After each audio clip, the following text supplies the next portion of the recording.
Pernahkah Anda mengalami pengalaman seperti ini? Anda membuat penilaian hanya berdasarkan kata-kata orang lain, hanya untuk mengetahui kemudian bahwa kebenarannya sama sekali berbeda. Dunia tempat kita hidup ini sungguh kompleks. Salah faham terkumpul apabila kita tidak mengetahui sepenuhnya keadaan satu sama lain, dan kebenaran tidak mudah terungkap. Pada zaman Raja Salomo, satu Raja-Raja bab 3, terdapat dua orang wanita. Kedua-dua wanita ini tinggal di rumah yang sama dan melahirkan bayi pada waktu yang hampir sama. Tetapi apabila bayi salah seorang wanita meninggal, dia secara rahasia menukarnya dengan bayi hidup wanita yang lain. Kedua-dua wanita itu datang di hadapan Raja Salomo, mendakwa bahwa anak yang hidup itu adalah milik mereka. Dalam situasi tanpa saksi atau bukti yang jelas, Salomo menggunakan kaedah yang menakjubkan untuk mendedahkan ibu yang sebenarnya. Apabila dia berkata, bahagikan anak yang hidup itu kepada dua dan berikan separuh kepada setiap seorang, ibu yang sebenarnya menyerahkan haknya untuk menyelamatkan nyawa bayi, manakala ibu palsu berkata dia tidak kisah jika anak itu mati. Melalui ini, Raja mengenal pasti ibu yang sebenarnya dan mengembalikan bayi itu kepadanya.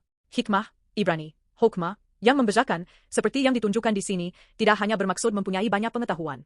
Ia merujuk kepada keupayaan untuk melihat hati manusia dalam situasi hidup yang kompleks, membezakan yang benar daripada yang salah, dan bertindak dengan cara yang menyelamatkan nyawa. Hikmah yang ditunjukkan Salomo bukan hanya penilaian yang tajam, tetapi wawasan yang memahami bahagian terdalam hati manusia.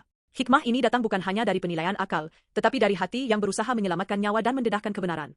Insiden ini boleh dilihat sebagai bayangan hikmah sejati yang akan datang, Yesus Kristus. Yesus datang ke bumi ini, berbicara kebenaran, melihat melalui pikiran batiniah manusia, dan bahkan menyingkapkan pembohongan dan kemunafikan, memberitakan kebenaran dengan cara yang menyelamatkan nyawa. Sama seperti ibu yang sebenarnya menyerahkan haknya untuk menyelamatkan bayinya, Yesus juga menyerahkan dirinya agar kita hidup. Kita kadang-kadang letih di dunia di mana kita menghadapi situasi yang tidak adil, disalah faham, dan kebenaran terkubur. Namun, kebenaran pasti akan terungkap, dan hikmah Tuhan digunakan untuk menyelamatkan nyawa dan membangunkan manusia. Dan hikmah ini juga boleh diberikan kepada kita dalam Yesus Kristus. Dia tahu keluhan kita, dia bersama kita dalam air mata kita, dan pada akhirnya dia bekerja dengan cara yang menyelamatkan kita. Apabila kita bersama Yesus, hidup kita boleh dibina di atas hikmah yang tidak tergoyahkan. Bahkan hari ini, Tuhan ingin mendedahkan kebenaran melalui kita, memberi kita hikmah, dan menyelamatkan nyawa melalui kita.